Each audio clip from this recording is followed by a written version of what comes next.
Alright, just to make sure we're not missing out on anything, we're going back into yonder cave. And just checking all the little nooks and crannies before we proceed, because it looks like there's a good bit of spots left. And worst case scenario, we might get a level out of it.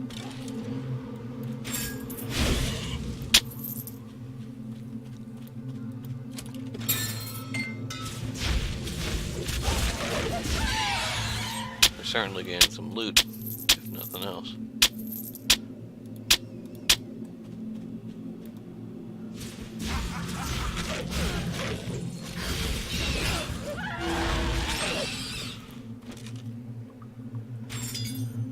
I hope we don't see that freezing mechanic all too often, because quite honestly I could do without it. It's very frustrating to go against.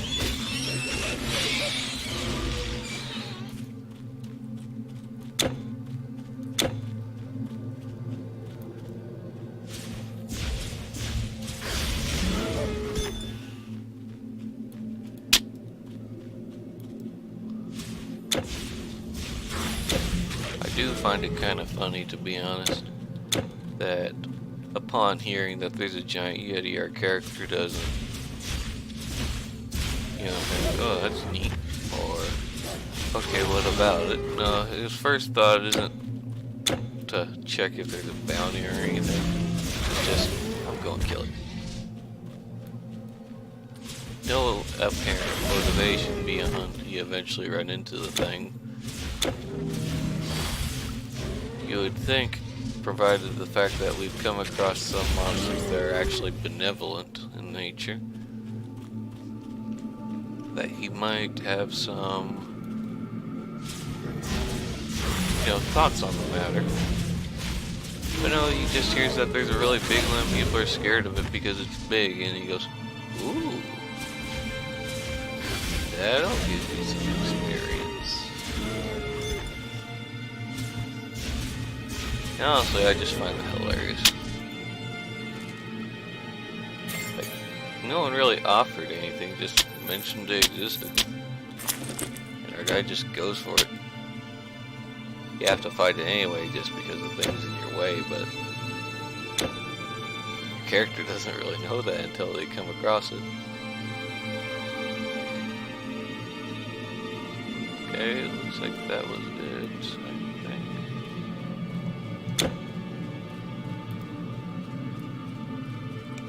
Now, if you didn't catch it at the end of the last one, I was saying about with the different ARPGs that we'd played back when I was a kid, how we were always treating things like the next Diablo, and this was a really big one. Never mind. And with this game, we were really saying like, oh, this is gonna be Diablo 2 but different, but it's still the same vein. And no, not really. It's different enough that I think it distinguishes itself, but little kid, you get hyped. And honestly, the thing that sticks out to me thinking about now is, before this game, we had another game that we're kind of obsessed with, was Dungeon Siege. And that's along the same lines.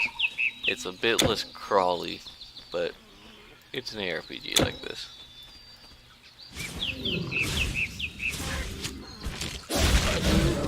And that always sticks in my mind. Because when we got Dungeon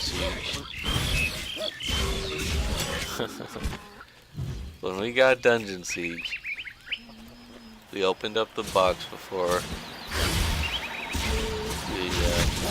we were too far away, like we had already bought it in the car. And inside, one of the employees or some such had opened it up and swiped it and replaced the disc with a Beastie Boys CD. And we still joke about that from time to time now, just thinking about it. Because that was such a hyped thing, like new game, new game, new game. It's gonna be great, it's gonna be awesome, it's like Diablo, it's gonna be so many hours of good. And we almost missed out on it. because it wasn't the right thing. It was the right box, but the contents were wrong. I just imagine thinking about it, just listening to a Beastie Boys scene and going, this isn't Dungeon Siege. We got it sorted out, but man, it's fun to think about.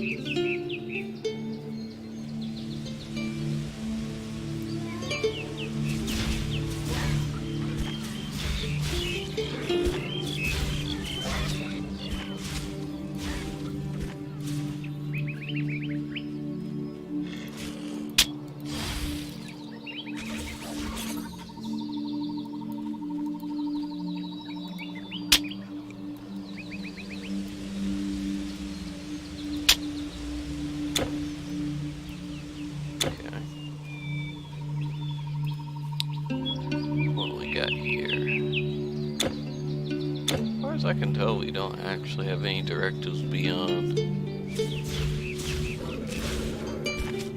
progressing at this point.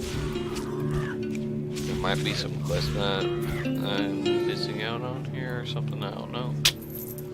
But I think we're good.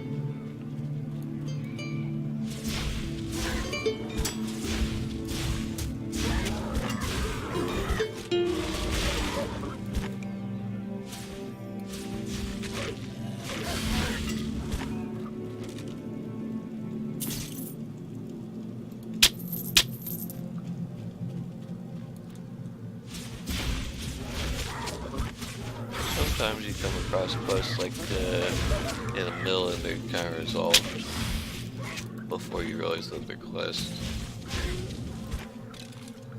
So maybe we'll come across something like that again.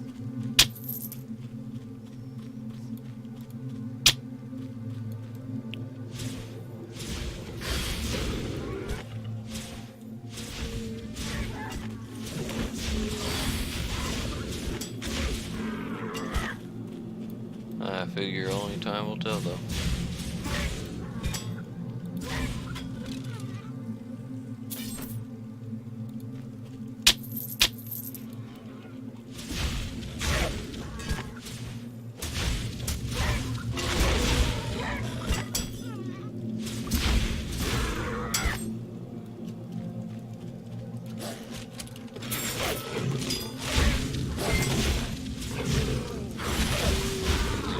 Diadem. Okay, what is a diadem? Evidently it's a fancy crown. Additional armor, but this one has better armor and an intelligence boost, so not that great in comparison. It'll sell alright though, so Game sure does love giving me a lot of shields.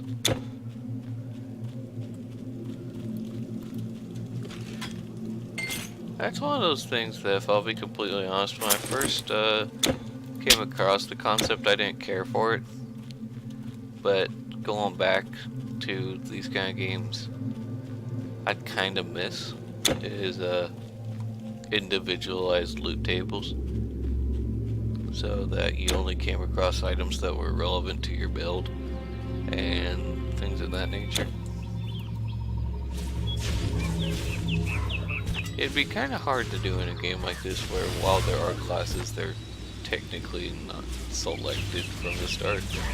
You just kind of build them yourselves, because they're like tech tree based as opposed to character based. But I don't know. I just think it's nice when the only items you really come across are ones relevant towards you.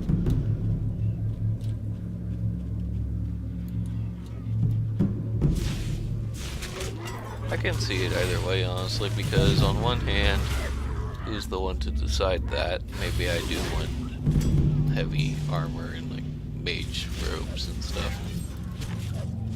But it's kind of a by game basis, I guess. This is the kind of game where you can kind of build your character as you see fit. And while some builds might not be as good as others, they all sort of work.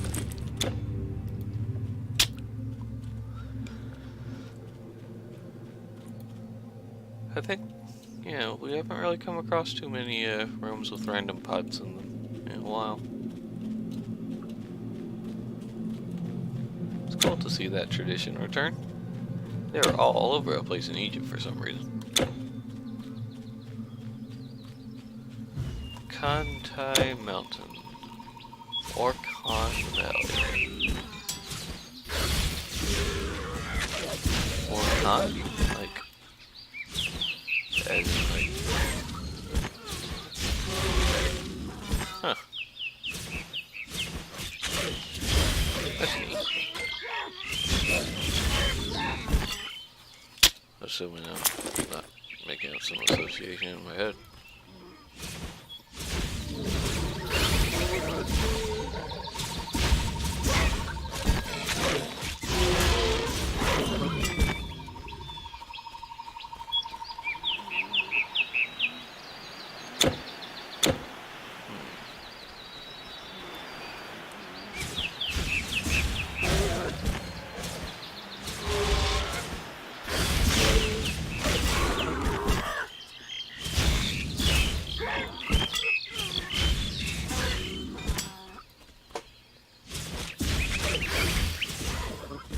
This game has a lot of weird visual bugs related to caves.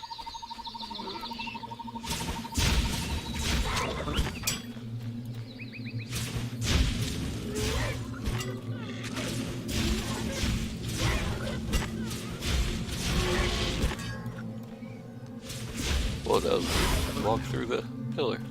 Can I do that? I can do that. That's really weird. I guess they didn't get the right collision on that one.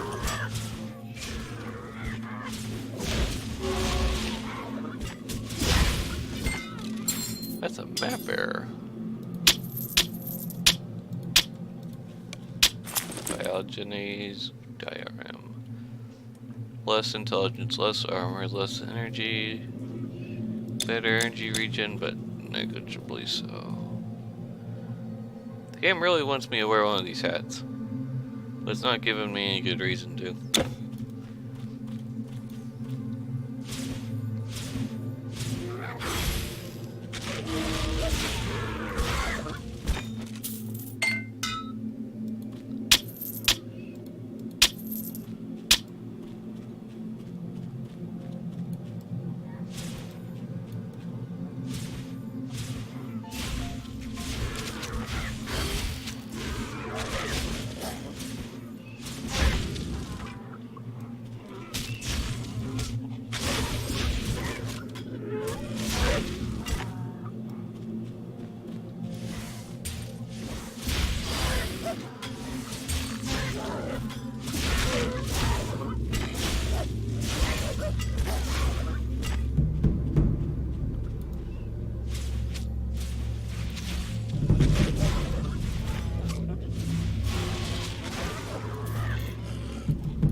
A special one. In that case, we'll summon our guy. Get him. Oh, he was already gone. Sorry, man. I guess we didn't really summon you for a good reason.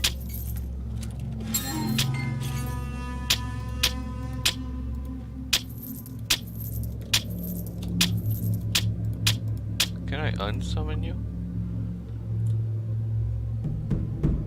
Yes, I can.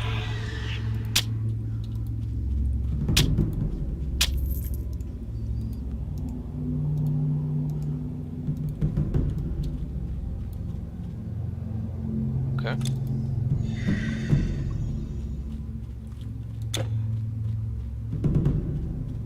It's weird seeing the old majestic chests again. I think they reused them from the first area.